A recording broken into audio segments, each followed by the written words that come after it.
चा किती आणि कसा गैरवापर करावा हे भाजपकडून शिकलं पाहिजे. मागच्या काही वर्षामध्ये हे महाराष्ट्र आणि भारताला सर्वश्रुत आहे.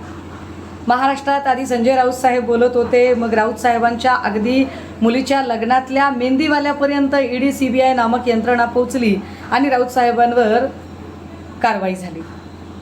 मग काही काळानंतर नवाब मलिक बोलायला लागले. नवाब मलिकांवरही तशीच कारवाई झाली, त्यांच्या जावयावर कारवाई झाली आणि त्यांना आत टाकायचा कार्यक्रम झाला. आता खडसेंनी काही आरोप केलेले आहेत महाजनांवर आणि खडसेंनी आरोप केलेत. नेमकं 4 दिवसांपासून शीतयुद्ध चालू आहे आणि त्याच वेळेला आज प्रांजल केवलकरवरची ही कारवाई होते.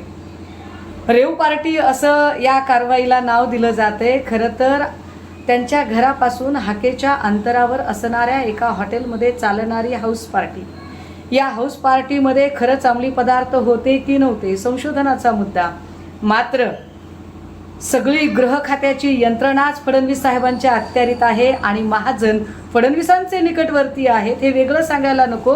विशेष ही सगळी कारवाई झाल्यानंतर अत्यंत घाईघाईने तत्परतेने गिरीश महाजन बोलायला माध्यमांच्या समोर आले. साधा प्रश्न आहे. गेल्या 4 दिवसांपासून खडसेंनी काही प्रश्न विचारले की हॉटेल ट्रायडंटमध्ये तुम्ही लोढाला भेटलात की नाही, लोढाला भेटलात तर कशासाठी भेटायला गेलात, एका सामान्य अराजकीय कार्यकर्त्याला भेटायला जाण्या एवढं तुमचं काय काम त्याच्याकडे अडकलेलं होतं. पण यावर गिरीश महाजनांनी एकाही मुद्द्याचं खंडन केलं नाही.